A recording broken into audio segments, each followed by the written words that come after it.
सबको बहुत बहुत बधाई और सभी मेहमानों का बहुत बहुत धन्यवाद। सभी बाबा के चेतना दीदी और सुमन दीदी जब भी मेरे पास आती है तो आंखें तो मैं इनकी देखता हूँ, परंतु मन ये मेरा देखती है। इसलिए इन दोनों को प्रणाम कि ये हमारे बीच है, हम सबको मार्गदर्शन देती हैं और हम सबके लिए अपना प्यार बांटती रहती है।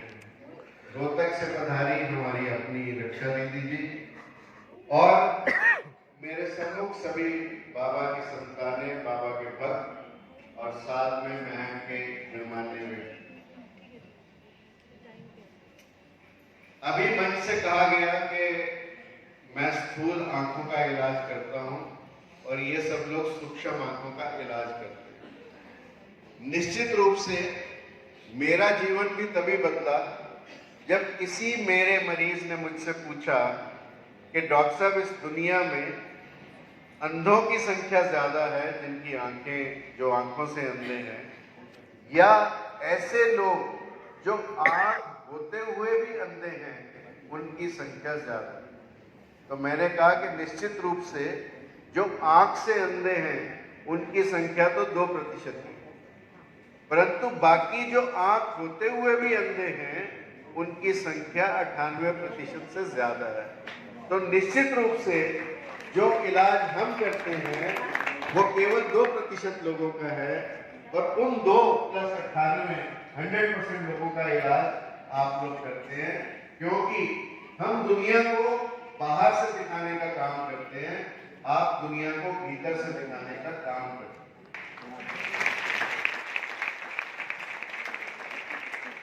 जब 1989 में 89 में मैंने अस्कल रोड ज्वाइन किया तो तब बहुत थोड़े मरीज वहां पर आते थे, परंतु 8 घंटे की ड्यूटी में से 5 घंटे ही काम करते। परंतु धीरे धीरे जब हम लोगों ने मेहनत की तो मरीजों की संख्या बढ़ी। तो पहले मेरी एक साइड पे एक स्टूल होता था, फिर मैंने दोनों साइड पर रखे 2 स्टूल, फिर मैंने दोनों साइड पर 2-2 स्टूल रखे। पर जब 4 स्टूल रखकर भी समय नहीं बचा तो मैं ऐसे ही खड़ा होकर मरीज देखने लगा। एक दिन एक मरीज आया, अक्सर जितने भी मरीज मेरे पास आते हैं सबके पास 2 ही चश्मे होते हैं या एक चश्मा होता है, क्योंकि एक दूर देखने के लिए, एक नजदीक देखने के लिए। एक मरीज एक दिन आया तो वो 3 चश्मे लिए हुए और उसने तीनों लाकर ऐसे ही डायस पर मैं खड़ा था उस पर पटक दिया। पहले तो मुझे गुस्सा आया कि मेरा ही सामान पूरा नहीं आ रहा भाई, तू अपना और रख रहा है। परंतु फिर मेरे अंदर जिज्ञासा जागी। मैंने उससे पूछा कि तू 3-3 चश्मे क्यों रखे? उसने कहा डॉक्टर साहब, एक दूर देखने के लिए। मैंने कहा समझ में आता है। उसने कहा नजदीक देखने के लिए दूसरा। मैंने कहा ये भी समझ में आता है, तू तीसरा बता। उसने कहा डॉक्टर साहब, ये तीसरा इन दोनों को ढूंढने के। तो मैंने उसे कहा कि देख, तो 3-3 चश्मे रखता है, तो मेरी एक और बात मान। उसने कहा डॉक्टर साहब, अब तक 3 से परेशान थे। मैंने कहा तू चौथा चश्मा और रख। उसने कहा अब तक आप मेरे को 3 से परेशान थे, मेरे 3 चश्मों से, अब चौथे की बात करते। मैंने कहा देख, तूने दुनिया को बाहर से देखने के लिए 3-3 चश्मे रखे, कभी तूने अपने अंदर देखने के लिए भी कोई चश्मा रखा? अपने अंदर देखने के लिए चौथा चश्मा रख। और ये दीदी लोग चौथा चश्मा लगाते हैं और मैं तो 3 ही लगाता हूं, तो इसलिए फर्क तो रहेगा।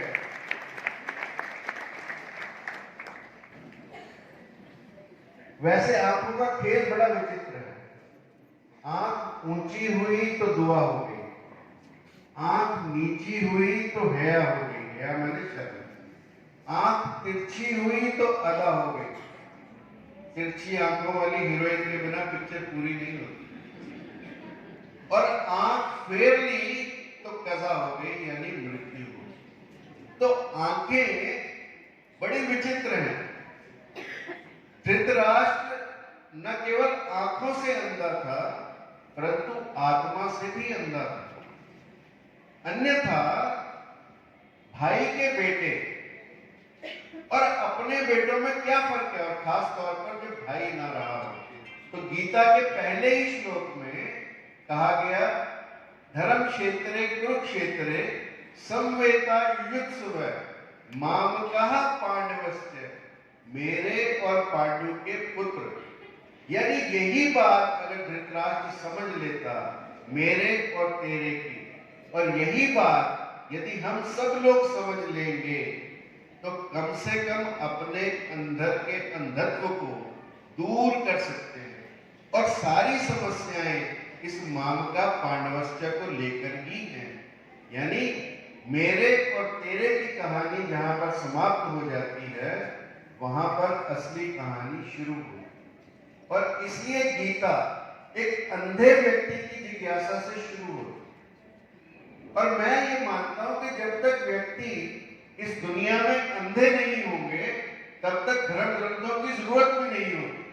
और जिस दिन सभी लोग चौथा चश्मा प्रयोग करने लगेंगे, शायद उस दिन इस भारत को धर्म ग्रंथों की आवश्यकता नहीं है।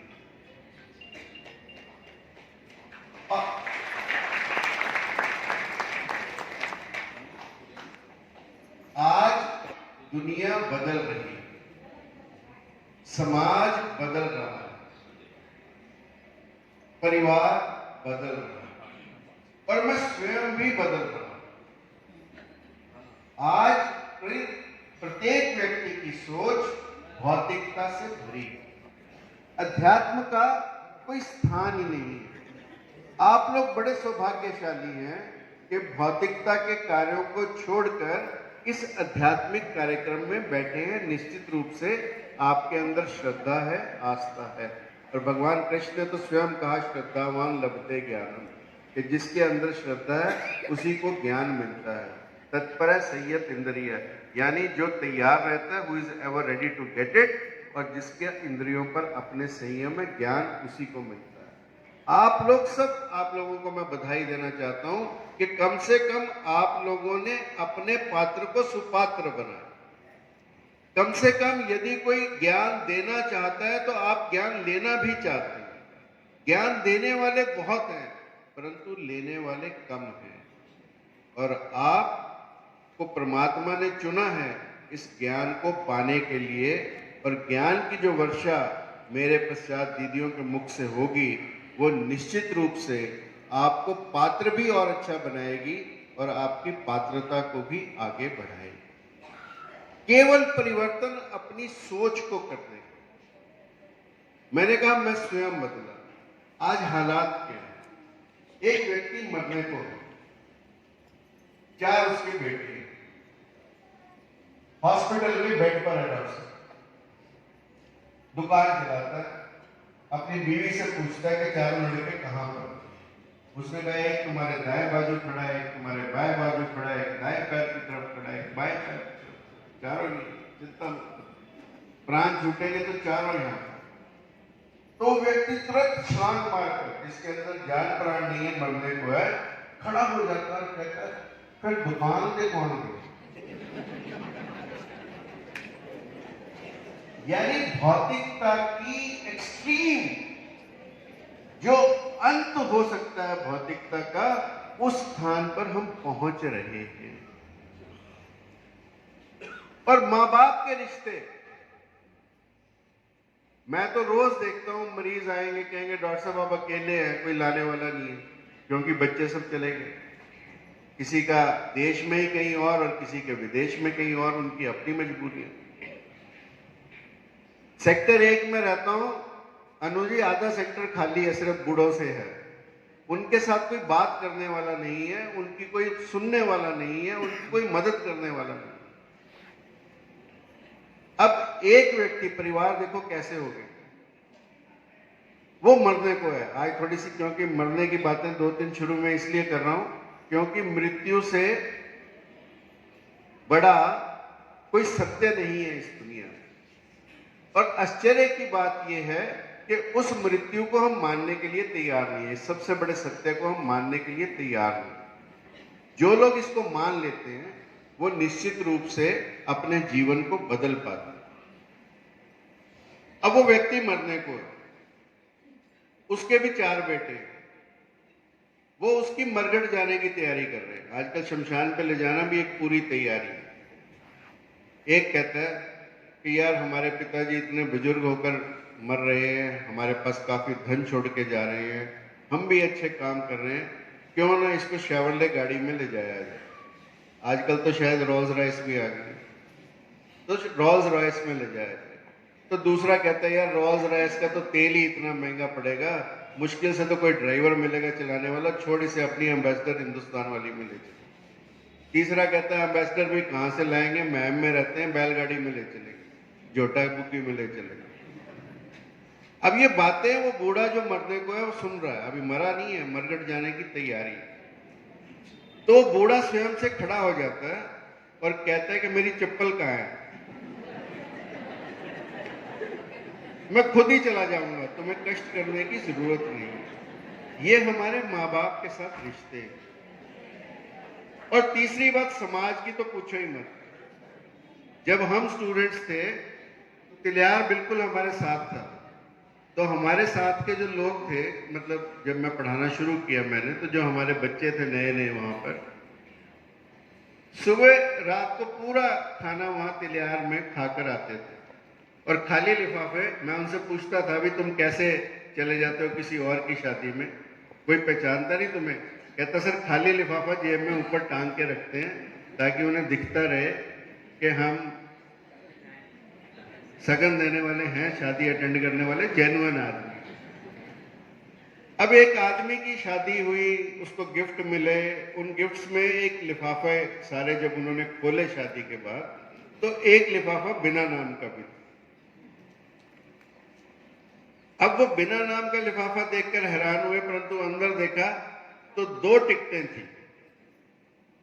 उन दिनों की पिक्चर थी हम और तुम। उसकी टिकटें उस व्यक्ति ने इन्हें दी और इनकी नई नई शादी हुई थी। इन्होंने छोड़ो किसने दी है, 2 टिकटें हैं, सिनेमा हॉल में चलते हैं, पिक्चर देखेंगे आराम से। दोनों पिक्चर देखने गए। जब वापस आए तो जितना शादी का सामान था सब घर खाली हो चुका था और टेबल पर एक पर्ची पड़ी थी कि अब तुम्हें समझ में आया मैं कौन हूं। आप लोगों को समझ में आया कि नहीं आया कि वो पर्ची जो टिकटें देने वाला था वो कोई चोर था जो पीछे से उनके घर की सफाई कर गया। तो ये हमारे समाज के रिश्ते। जब ये सब कुछ बदल रहा है तो हमें भी अपनी सोच में परिवर्तन लाना होगा। सिर्फ ट्यूनिंग का फर्क है।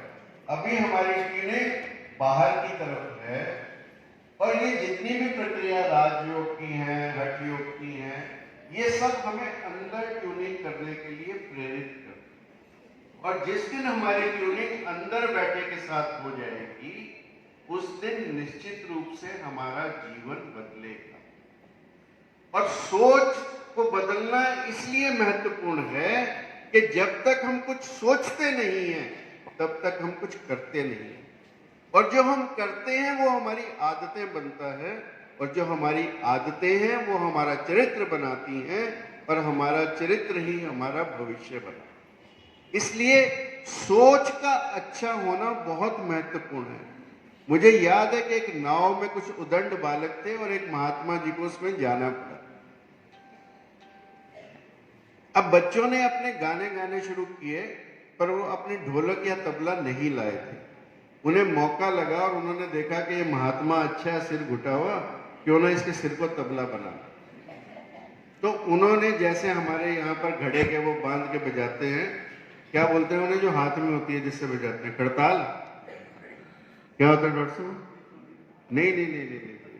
हरियाणा का जो घड़ा बजता है उसके ऊपर चमड़ा बंधा होता है, उसको किसी वो एक पर्टिकुलर नाम है उसका जिससे बजाते हैं, कट्टा, पटा। अब उन्होंने वो पटा लेकर उस महात्मा जी के सिर का तबला बनाकर बजाना शुरू किया। और मेरी बात याद रखना, जब भगवान के किसी भी प्रतिनिधि के साथ कोई ज्यादती होती है तो भगवान उसी समय प्रकट होते हैं, क्योंकि भगवान का तो काम ही यही है, परित्राणाय साधूनां विनाशाय च दुष्कृताम्। अब आकाशवाणी हुई कि तू कहे तो मैं नाव को डुबो दूं। ये परमात्मा अपने बाबा से पूछ रहे हैं जो महात्मा जी उस नाव में है। तो महात्मा जी ने ऊपर की तरफ देखा और परमात्मा से कहा कि हे परमात्मा, तू कैसी शैतानों जैसी बातें कर रही है? नाव को पलटने से क्या होगा? पलटना है तो इनकी सोच को पलट दो ताकि इनका जीवन बदले। और इसलिए मैं बच्चों में अक्सर ये बात कहता हूं, सोच को बदलो, सितारे बदल जाएंगे। नजर को बदलो, आंखों का डॉक्टर हूं ना, नजर के बिना बात पूरी नहीं होती। नजर को बदलो, नजारे बदल जाएंगे। कश्तियां बदलने की जरूरत नहीं है दोस्त, हवाओं को बदलो, किनारे बदल जाएंगे। तो जो आज का कार्यक्रम है वो हमारे अंदर की हवा को बदलने का कार्यक्रम है। ये केवल एक उत्सव या महोत्सव नहीं है, ये हमारी सोच के परिवर्तन का, ये हमारी नजर के परिवर्तन का, ये हमारी अंदर की हवा के परिवर्तन का कार्यक्रम है। और इसलिए मैं बधाई देना चाहता हूं महम की दीदियों को भी और महम की जनता को भी कि जो इतनी संख्या में इस कार्यक्रम में आकर जुड़े हैं, क्योंकि आप लोग समझते हैं इस कार्यक्रम का महत्व क्या है। और ये कार्यक्रम इसीलिए मनाया जाता है। कहा जाता है कि भारत उत्सवों का देश है, परंतु भारत में आज उत्सव कम है। एक समय था, देयर वाज अ टाइम, जब 365 के 365 दिन उत्सव थे। और उत्सव हमारी सोच के अंदर है, हमारी समझ के अंदर है, हमारी सूझबूझ के अंदर है। और उस उत्सव को मनाने के लिए चाहिए क्या? स्वस्थ मन। और जब मन स्वस्थ होगा, कहा जाता है कि ये मन शक्ति, ये मन शिव, ये मन 5 तत्व का जीव, जो ये मन उन्मन रहे तो 3 लोक की बाता कहे। इस मन को उन्मन अवस्था में ले जाने के लिए उत्सव होते हैं। उत्सव कोई ऐसे नहीं बनाएंगे, उत्सव बनाएंगे अपने मन की दशा को बदलने के लिए, जिसके परिवर्तन की चर्चा मैं आप लोगों से कर रहा हूं। और मन को, जिसका कोई अस्तित्व नहीं है, आप ये देखो हमारे पास है क्या? शरीर, मन, बुद्धि, आत्मा, अहंकार। शरीर और आत्मा का संबंध समझ में आता है। बीच में जो ये मन है, ये अति पर डोलता है। It is like the pendulum of a clock. जैसे एक घड़ी का पेंडुलम एक बार इस तरफ जाएगा, एक तरफ इस बार जाएगा। मन अति पर चलता है। मन को जब हम बीच में रोक लेंगे तो हमारा जीवन बदल जाएगा। और ध्यान की जितनी भी प्रक्रियाएं हैं, योग की जितनी भी प्रक्रियाएं हैं, जितनी भी हमारी प्रार्थनाएं हैं, या जितना भी जप और तप हम करते हैं, वो सब मन को एक अवस्था में लाने के लिए होते हैं। और इसलिए हमें अपने मन को वश में करना है। मन एक ऐसी चीज है जो है नहीं, परंतु फिर भी हमें उसको वश में करना है। इट्स अ डिफिकल्ट टास्क, मुश्किल काम है, परंतु करना बड़ा आसान है। अपनी सिर्फ मैं को मिटाना है, अपने अहंकार को मिटाना है। और जिस दिन हम अपने अहंकार को मिटा पाएंगे, अपने मैं को समाप्त कर पाएंगे, उस दिन हमारा जीवन बदलेगा। मैं यहां पर किसी की नहीं रही। सिकंदर जैसे लोग आकर भी चले गए। और कहा गया, किसी कवि ने सिकंदर की मौत पर लिखा, अगर कुछ लोग पंजाबी समझते हैं तो मैं बोलूंगा, पर बाकियों को मैं समझा दूंगा। रोवे मां सिकंदर दी, कि सिकंदर की मां रो रही है, करके मत्था टेढ़े नू कबरां दे विच करे सियापा, आखे रोड़ गया रब बेड़े नू। अरशों एक आवाज सी आई, झड़दे झगड़े छेड़े नू, इत्थे कई सिकंदर आए, तू रोंदी केड़े केड़े।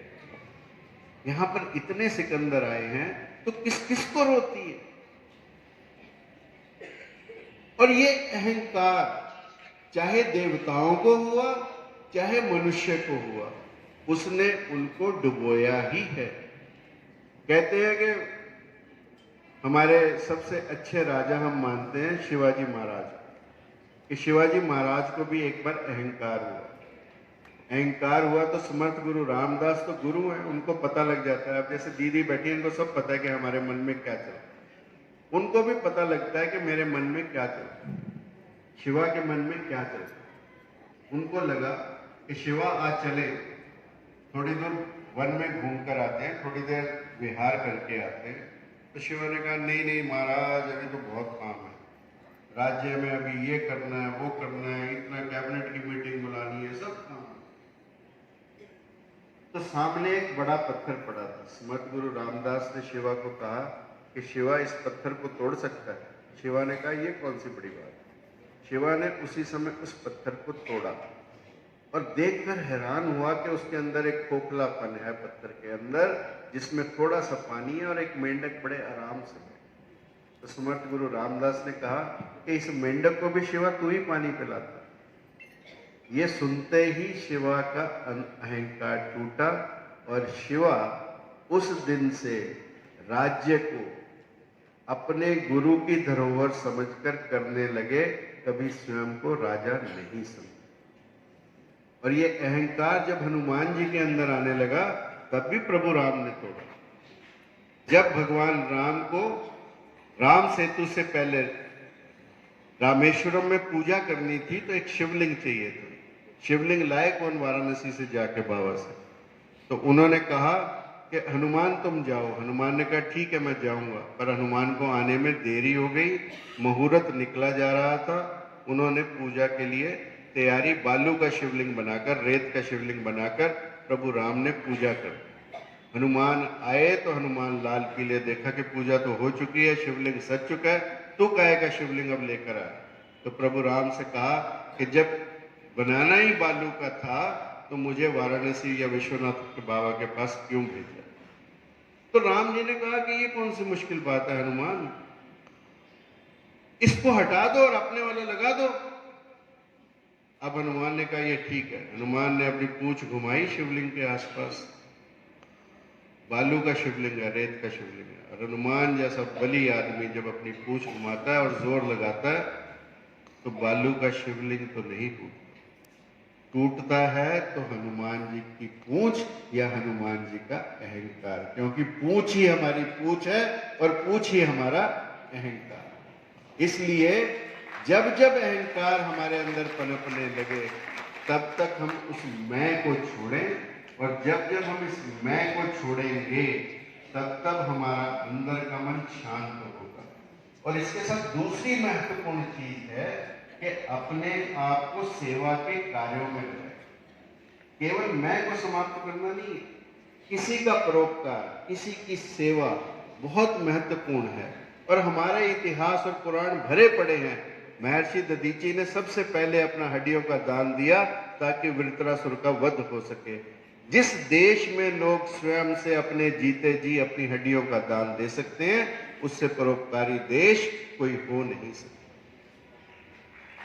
और केवल महर्षि लोगों ने नहीं, राजा रघु ने एक ब्राह्मण की दीक्षा के लिए कोत्स को दीक्षा देने के लिए कुबेर पर्वत पर चढ़ाई कर दी। राजा दिलीप ने गाय की रक्षा करने के लिए अपने प्राणों की बाजी लगा दी। और केवल राजा महाराजा और ऋषियों ने नहीं, हमारे यहाँ पर जो लोग पशु पक्षी भी हुए भारत में, उन्होंने भी अपने प्राणों की बाजी परोपकार के लिए लगाई। जटायु का उदाहरण हम सबके सामने है। जब तक प्रभु राम को सीता का पता नहीं बता दिया तब तक अपने प्राण नहीं त्यागे। और तब तुलसीदास जी ने लिखा, तात कर्म निज ते गति पाई, परहित बसा जिनके मन माही, तैको इस जग में कछु दुर्लभ नहीं। कि जिन लोगों के अंदर परोपकार की भावना कूट कूट कर भरी है, उनको इस जग में सब कुछ उपलब्ध हो जाता है। और केवल पशु पक्षी ही नहीं, हमारे यहाँ के निर्जीव जिन्हें हम कहते हैं तो वो जीवंत, परंतु निर्जीव कहते हैं। मेनाक पर्वत, जब हनुमान जी लंका पर जा रहे थे समुद्र पार करने के लिए, तो मेनाक पर्वत नीचे से खड़ा हो गया कि हनुमान जी कुछ देर के लिए विश्राम कर लें। ये हमारे भारत का इतिहास है।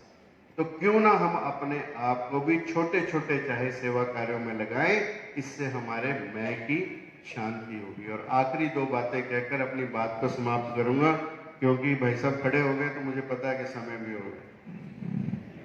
एक, जो कुछ करें प्रभु को अर्पण करके, मेरा तेरा कुछ नहीं, जो कुछ है सो तेरा। और जब हम प्रभु के काम के लिए कार्य करते हैं तो हमारा मैं भी समाप्त होता है और हमारे अंदर एक नया व्यक्तित्व पैदा होता है। कहते हैं कि तानसेन के गुरु थे हरिदास, तो अकबर की एक दिन इच्छा हुई, तानसेन उसके नवरत्नों में थे, इच्छा हुई कि तानसेन तो इतना अच्छा गाता है, तेरे गुरु भी तो अच्छा गाते होंगे, तूने कभी गुरु से नहीं मिलवाया, चल मुझे गुरु से मिलवा। तो उसने कहा मेरे गुरु ऐसे नहीं मिलते, ना तो वो दरबार में आएंगे और ना तू चला जाएगा तो तेरे से मिलेंगे। तो कहता फिर, कहता उनको तो जब लोर लगेगी तब गाएंगे। और कहते हैं कि अकबर पूरे कई दिन इंतजार करता रहा, कुटिया के पीछे छुपा हरिदास के, और हरिदास ने जब गाना शुरू किया, राग मल्हार गाया, तो बारिश होने लगी। अब अकबर ने तानसेन से कहा कि तानसेन, मैं तो समझता था कि तू दुनिया का सबसे बड़ा संगीतज्ञ है, तू तो अपने गुरु के आगे कुछ भी नहीं, और उसी गुरु का तू शिष्य है, फिर इतना भेद क्यों? तो जो तानसेन ने कहा वो हम सबकी दृष्टि को बदल सकता है। तानसेन ने कहा कि देखो अकबर, मैं तुम्हारे लिए गाता हूं और मेरे गुरु उस प्रभु के लिए गाते हैं, बस इतना सा फर्क है। जिस दिन हम ये समझ लेंगे कि हमारा प्रत्येक कार्य प्रभु को अर्पित है, हम जो भी करें प्रभु के लिए करें, तो निश्चित रूप से हमारी दृष्टि बदलेगी, और जब ये हमारी दृष्टि बदलेगी तो हमारे लिए सृष्टि भी बदलेगी। और दूसरी बात जो महत्वपूर्ण है कि जीवन में एक गुरु का होना नितांत आवश्यक है, एक मेंटोर का होना नितांत आवश्यक है, क्योंकि बिना सदगुरु के गति नहीं है। और आप देखो महाभारत में दुर्योधन और अर्जुन दोनों भगवान कृष्ण के पास जाते हैं कि कुछ आपकी मदद चाहिए, और क्या होता है कि अर्जुन मांगता है भगवान को और दुर्योधन मांगता है उनकी नारायणी सेना को। और जब ऐसा होता है तो भगवान कृष्ण स्वयं से अर्जुन को कहते हैं कि हार निश्चित है तेरी, हरदम रहेगा उदास, माखन दुर्योधन ले गया, छाछ बची मेरे पास। तो अर्जुन ने जो जवाब दिया वो हम सब के लिए और भी महत्वपूर्ण बन जाता है और अपने जीवन को बदलने के काम आता है। अर्जुन ने कहा जीत निश्चित है मेरी, दास नहीं हो सकता उदास, माखन लेकर क्या करूं जब माखन चोर है मेरे पास। जब हमारे पास स्वयं भगवान के अवतार होंगे, भगवान के प्रतिनिधि होंगे, तो निश्चित रूप से हमारा जीवन बदलेगा। तो जीवन में जब भी मांगना किसी सतगुरु को मांगना, और जब भी संग मांगना तो केवल परमात्मा का मांगना, क्योंकि सब दुनिया छूट जाती है, सब संगी साथी यहीं रह जाएंगे। आखिरी कहानी सुना रहा हूं कि उमर खयाम एक बहुत बड़े सूफी गुरु थे। एक दिन अपने शिष्य के साथ जंगल में जा रहे थे, नमाज का समय हुआ, नमाज पढ़ने लगे, सामने से शेर आ गया। शेर को देखते ही चेला तो चढ़ गया पेड़ पे, परंतु उमर खयाम अपनी पूजा करते रहे, अपनी नमाज पढ़ते रहे, और थोड़ी देर में शेर भी सामने आकर बैठा। उसने देखा ध्यान में व्यक्ति, आप मानना मेरी बात, जब ध्यान में व्यक्ति होता है तो चाहे कितना ही पाश्विक या जंगली जानवर हो या व्यक्ति हो, बड़े शांत से बैठ जाता है। अनेकों उदाहरण है, चाहे बुद्ध अंगुली माल कर लो, चाहे महावीर के साथ अनेक लोगों कर लो, और बाबा के जीवन के भी अनेक उदाहरण आपको मिलेंगे। परंतु उनकी नमाज समाप्त हुई, शेर भी वापस चला गया और चेला भी फट फट फट फट नीचे उतर आया। अब दोनों चलने लगे। थोड़ी दूरी पर जाकर उमर खयाम ने जोर का चांटा अपनी गाल पे मारा। शिष्य ने कहा, क्या हुआ गुरुजी? उन्होंने कहा, कुछ नहीं मच्छर था एक। अब इस शिष्य के अंदर जिज्ञासा जागी। क्या जिज्ञासा आई? कि गुरुजी जब शेर आया तो आप विचलित ही नहीं थे, आप हिले डुले तक नहीं, और मच्छर आया एक छोटा सा, इतने विचलित हुए कि आपने थप्पड़ मार दिया, आपने अपनी गाल पे चांटा लगा लिया। उमर खयाम ने जो कहा हम सबके जीवन को बदल सकता है, और ये मेरी आखिरी बात। उमर खयाम ने कहा कि देख, जब शेर आया तो मैं परमात्मा के साथ, और जब मच्छर आया तो मैं तेरे साथ। ये है समय का फर्क, ये है इस समिति का फर्क, ये है शुद्ध आत्माओं के साथ बैठने का असर। कि जीवन में कितने भी मुश्किलें आए, शेर का मतलब मुश्किलें, जितने भी संघर्ष आए, यदि हम साहस से उन्हें पार कर सकते हैं तो इन सब की मदद से, दीदी लोग की मदद से, परमात्मा के और प्रतिनिधियों की मदद से, सबकी कृपा से हम पार कर सकते हैं। और भगवान ये गारंटी देते हैं। किसी ने इतनी गारंटी नहीं दी जितनी प्रभु स्वयं गारंटी देते हैं गीता के माध्यम से। कहते हैं, यत्र योगेश्वरो कृष्ण यत्र पार्थो धनुर्धरा तत्र, चार चीजें बताई भगवान ने, श्री, विजय, विभूति और ध्रुव नीति। 4 एम जीवन में याद रखना, जो भगवान कृष्ण ने गीता के आखिर में दी। और भगवान ने यह भी कहा कि अनन्यास चिंतयन्तो माम ये जना पर्युपासते तेषां नित्ययुक्ता नाम योग क्षेम वहां में हम। कि जो मेरा अनन्य भाव से चिंतन करते हैं, उनका ध्यान मैं पूरा रखता हूं, चाहे जो उनके पास है उसको बचा कर रखता हूं, और जो नहीं है उसको देता हूं। और आखिरी श्लोक में भगवान ये कहते हैं कि उनको मैं 4 चीजें, Shri means wealth, wealth means money, money, और दूसरा विजय, इसको मैं बाद में कहूंगा, पहले श्री हो, जब हमारे पास मनी हो, तो तीसरी चीज है विभूति, might, and money and might, power और पैसा, जब दोनों मिलते हैं, उसके साथ यदि तीसरी चीज मिल जाए, मोरालिटी, तीसरी नैतिकता, नीति, जब ये 3 चीजें मिल जाएं, यानी हमारे पास पैसा हो, हमें भगवान पद दे दे, और फिर हमें साथ में मोरालिटी दे दे, तो चौथी चीज फिर बनती है विजय, यानी mission is accomplished, mission accomplished. तो ये 4 एम भगवान स्वयं गारंटी देते हैं। और हमें भी, यदि हम भगवान कृष्ण या किसी भी भगवान का पूजन करते हैं और अपने आप को अर्जुन की तरह पात्र बनाते हैं, जो आप सब ने आज अपने आप को बनाया, तो निश्चित ही शिव बाबा आप पर कृपा करेंगे, आपका ध्यान रखेंगे, आपके प्राप्य को सुरक्षित रखेंगे, और जो आपके पास नहीं है उसको प्राप्त करवाने में मदद करेंगे, और आपके जीवन में पद, पैसा, प्रतिष्ठा, आपको जो चाहिए वो भी मिलेगा। परंतु जब आप ट्रू चरणों में होंगे, उस दिन पद, पैसा और प्रतिष्ठा आपके लिए बिल्कुल रेत के कण हो जाएगा। मिट्टी उत्ते मिट्टी डुल्ली, मिट्टी कुल्ली, मिट्टी हंसे मिट्टी रोए, अंत मिट्टी दा मिट्टी। तो ये जो केसो क्या बिगाड़िया, जो मुंडे सो बात, मन को काहे न मुंडिए, जामे विषय विकार। तो ये मन को अपने काबू में करना, मन को अपने स्थिर रखना, ये हम अपने गुरुओं से सीखते हैं, और उसी गुरुओं से प्राप्त ज्ञान को थोड़ा बहुत जो मुझे आता था वो आपसे साझा करने का मैंने प्रयास किया।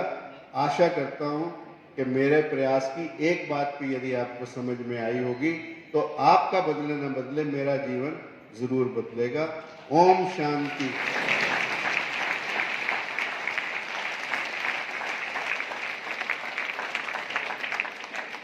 देखो, एक बार आए हुए दीदी लोगों के लिए जोर से ओम शांति कह सकते हैं? देखो ये आवाज डांगी साहब के घर तक तो गई नहीं। ओम शांति। और फिर उनके भी कुछ आता शमशेर भाई साहब के, वो पहले आता है। अच्छा पार करके ही गई है। चलो डॉक्टर साहब का और भी तस्दीक है। चलो महम के पार रोहतक तक पहुंचाओ फिर। ओम शांति, ओम शांति। लंबा सा सांस लेके बोलो। देखो अभी दीदी आपको सांस ही दिलवाएंगे, और कोविड में देख लिया आप सबने कि सांस कैसे मुश्किल से आता है। लंबा सांस भरो एक बार सारे, भरो साहब। ओम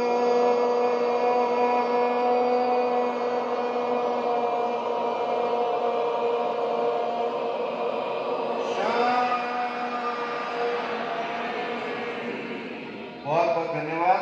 आपने मुझे इतने प्यार से सुना। आप सबके भीतर बैठे शिव बाबा को प्रणाम करता हूं और अपनी वाणी को विराम देता हूं। ओम शांति।